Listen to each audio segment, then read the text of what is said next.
জিন, গা ছমছম করে ওঠা শব্দ, ভয়ে কুঁকড়ে যায় মন। অনেকের ধারণা জিন ভূত বলতে কিছু নেই, সবই মানুষের অলস মস্তিষ্ক প্রসূত মিথ। জিনে ধরা রোগী নিয়ে অনেকেই টিপ্পনি কাটে, মানতে চায় না। জিন মানুষের উপর আছর করে এবং মানুষকে দিগ্ভ্রান্ত করে। আসলেই কি তাই? জিন বলতে কি কিছু নেই? এটা কি শুধুই মিথ? জিন যদি আসলেই থাকে তাহলে আমরা তাদের দেখি না কেন? জিন জাতির জীবনযাত্রা কেমন? কেমন তাদের আচার আচরণ? কেমন তাদের জীবন? কেমন তাদের খাদ্যাচার? এসব নিয়েই আজকের পর্বে আলোচনা করব। আসসালামু আলাইকুম, সবাইকে গল্পপ্রেমী চ্যানেলে স্বাগত। জিনের অস্তিত্ব। জিন জাতির অস্তিত্ব সম্পর্কে কোনো মুসলমান সন্দেহ পোষণ করতে পারেন না। জিনের অস্তিত্ব সম্পর্কে সন্দেহ পোষণ করার অর্থ কোরআনের আয়াত সম্পর্কে সন্দেহ পোষণ করা। এজন্য মুফাসসিরগণ বলেছেন, কেউ যদি জিনের অস্তিত্ব অস্বীকার করে তাহলে তার ঈমান থাকবে না। কারণ কোরআন ও হাদিসের অনেক স্থানে জিনদের কথা আলোচনা করা হয়েছে। কোরআন মাজিদে একটি স্বতন্ত্র সূরা রয়েছে জিন জাতি সম্পর্কে। আল্লাহ তাআলা কোরআন মাজিদে ইরশাদ করেন, আমি জিন ও মানুষকে শুধু আমার ইবাদতের জন্য সৃষ্টি করেছি। সূরা জারিয়াত আয়াত 56। এই আয়াত থেকে দুটি বিষয় পরিষ্কার বোঝা যায়। প্রথমত, আল্লাহ তাআলা মানুষ ও জিন জাতি সৃষ্টি করেছেন। দ্বিতীয়ত, মানুষ ও জিন জাতিকে আল্লাহর ইবাদতের জন্য সৃষ্টি করেছেন। জিনের সৃষ্টি রহস্য। আল্লাহ তাআলা মানুষকে মাটি থেকে সৃষ্টি করেছেন আর জিনকে সৃষ্টি করেছেন আগুন থেকে। আল্লাহ তাআলা মানুষ ও জিন জাতির সৃষ্টি রহস্য সম্পর্কে বলেন, তিনি মানুষকে সৃষ্টি করেছেন পোড়া মাটির মতো মৃত্তিকা থেকে আর জিনকে সৃষ্টি করেছেন অগ্নিশিখা থেকে। সূরা আর রহমান আয়াত 14-15। এখানে আল্লাহ মানুষ ও জিনদের সৃষ্টি রহস্য পাশাপাশি বর্ণনা করেছেন।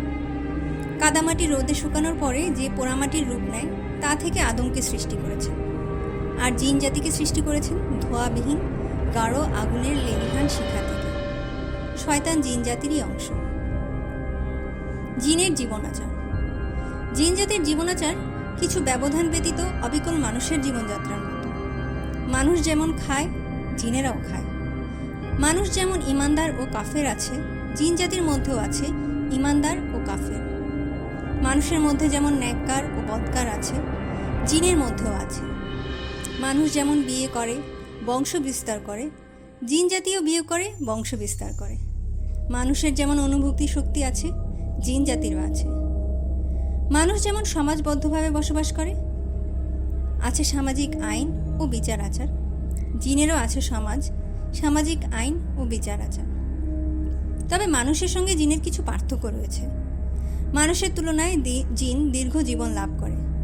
জিন মানুষকে দেখে, মানুষ জিনকে দেখে না। জিন নানা আকৃতি ধারণ করতে পারে, মানুষ পারে না। জিনের ধর্ম।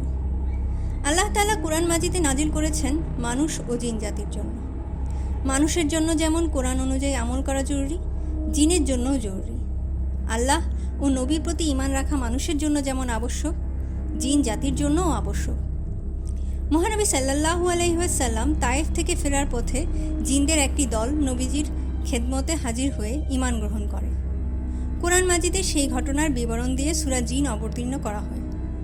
আল্লাহ তাআলা তাদের ইসলাম গ্রহণের ঘটনা কোরআন মাজিদে এভাবে বর্ণনা করেছেন, বলুন, আমার প্রতি ওহী নাজিল করা হয়েছে যে জিনদের একটি দল কোরআন শ্রবণ করছে। অতঃপর তারা বলেছে, আমরা বিস্ময়কর কোরআন শ্রবণ করেছি যা সৎ পথ প্রদর্শন করে। ফলে আমরা তাতে ঈমান এনেছি। আমরা কখনো আমাদের পালনকর্তার সঙ্গে কাউকে শরীক করব না। আমরা আরও ঈমান আনি যে আমাদের পালনকর্তার মহান মর্যাদা সবার উপরে। তিনি কোনো পত্নী গ্রহণ করেননি এবং তার কোনো সন্তান নেই। সূরা জিন আয়াত 1-3। জিনের খাদ্য। মানুষের মতো জিনও খাদ্য গ্রহণ করে বেঁচে থাকে। তবে মানুষের খাবারের সঙ্গে তাদের খাবারের কিছু ব্যবধান আছে। জিনের প্রধান খাদ্য হলো হাড়। হযরত আবু হুরায়রা রাদিয়াল্লাহু তাআলা আনহু থেকে বর্ণিত, তিনি নবীজির জন্য অজু ও ইস্তিনজার ব্যবহারের জন্য পানি ভর্তি একটি পাত্র নিয়ে পেছনে পেছনে যাচ্ছিলেন। হঠাৎ নবীজি তাকিয়ে বললেন, কি? আমি বললাম, আমি আবু হুরায়রা। তিনি বললেন, আমাকে কয়েকটি পাথর তালাশ করে দাও, আমি তা দিয়ে ইস্তিনজা করব, তবে হাড় ও গোবর আনবে না। আমি আমার কাপড়ের কিনারায় কয়েকটি পাথর এনে তার কাছে রেখে দিলাম এবং সেখান থেকে কিছুটা দূরে সরে গেলাম। তিনি যখন ইস্তেঞ্জা হতে বের হলেন, তখন আমি এগিয়ে তাকে জিজ্ঞেস করলাম, হাড় ও গোবরের ব্যাপার কি? তিনি বললেন, এগুলো জিনের খাবার। আমার কাছে নাসিবিন নামক জায়গা থেকে জিনের একটি দল এসেছিল। তারা ভালো জিন ছিল। তারা আমার কাছে খাদ্যদ্রব্যের আবেদন জানালো। তখন আমি আল্লাহর কাছে দোয়া করলাম যে যখন কোনো হাড্ডি বা গোবর তারা লাভ করে, তখন তারা যেন তাতে খাদ্য পায়। জিনের বাসস্থান। জিনেরা সাধারণত মনুষ্য লোকালয়ে বসবাস করে না। বসবাসের জন্য তারা নির্জন, জনমানবহীন এলাকা, মরুভূমি, পরিত্যক্ত বাড়ি, নোংরা ও আবর্জনাযুক্ত স্থান পছন্দ করে। বিশেষ করে বাথরুমে অনেক খারাপ জিনের অবাধ বিচরণ থাকে। তাই নবীজি সাল্লাল্লাহু আলাইহি ওয়াসাল্লাম বাথরুমে প্রবেশ করার সময় দোয়া পড়তে বলেছেন। হযরত যায়েদ ইবনে আকরাম রাদিয়াল্লাহু তাআলা আনহু থেকে বর্ণিত, তিনি বলেন, নবীজি সাল্লাল্লাহু আলাইহি ওয়াসাল্লাম বলেছেন, এসব স্থানে শয়তান উপস্থিত হয়। অতএব তোমাদের কেউ পায়খানায় প্রবেশকালে যেন বলে, হে আল্লাহ, আপনার কাছে পুরুষ ও মহিলা শয়তান থেকে আশ্রয় প্রার্থনা করছি। ইবনে মাজাহ 296, মুসনাদে আহমদ 19286। জিনের আকৃতি বদল। জিন জাতি মূল আকৃতি বদলে মানুষ ও পশু পাখির আকৃতি ধারণ করতে পারে। কখনো শিয়াল কুকুরের আকৃতি ধারণ করে, কখনো মানুষের আকৃতি ধারণ করে, কখনো সাপ বিচ্ছুর আকৃতি ধারণ করে।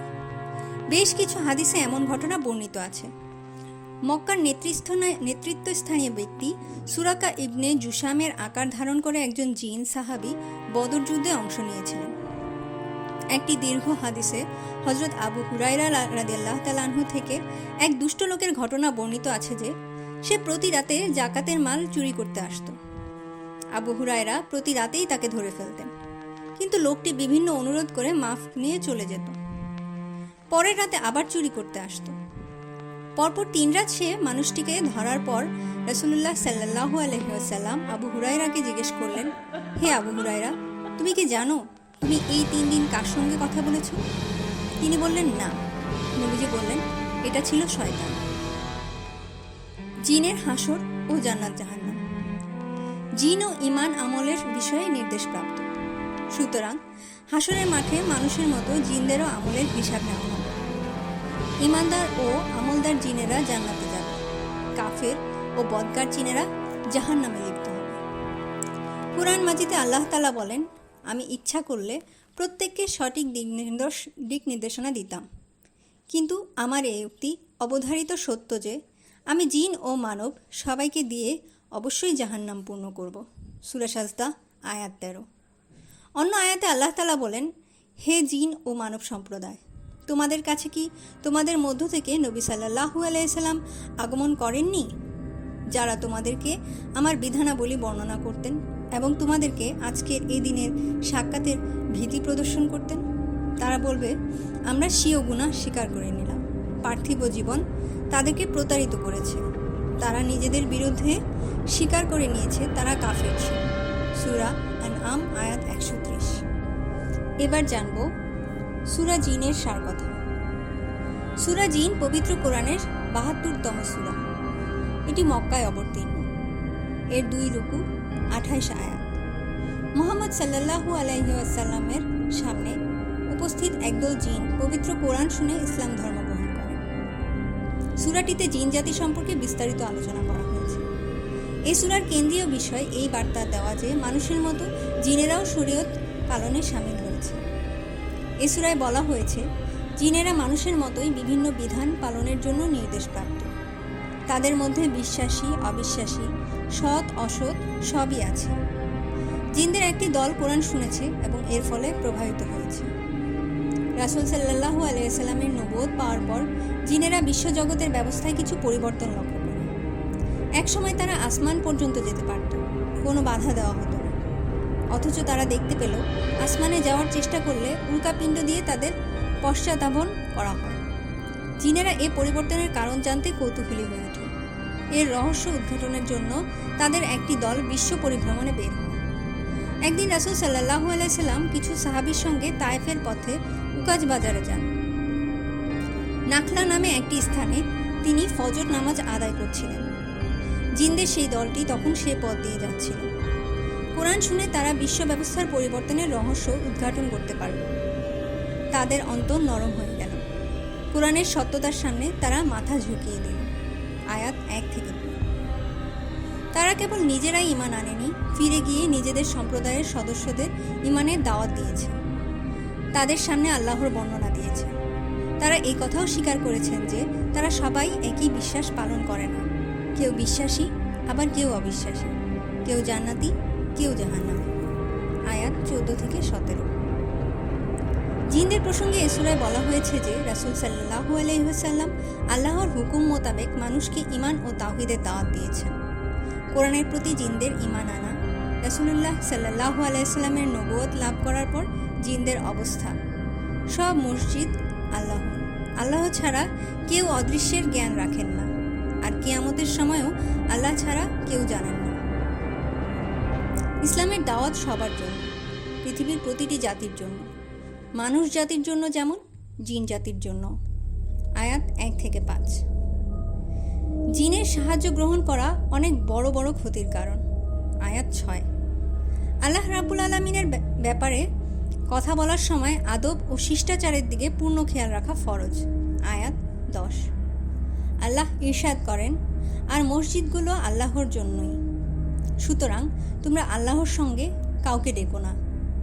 যেসব ঘরে কেবল আল্লাহ তাআলার ইবাদত করা হয়।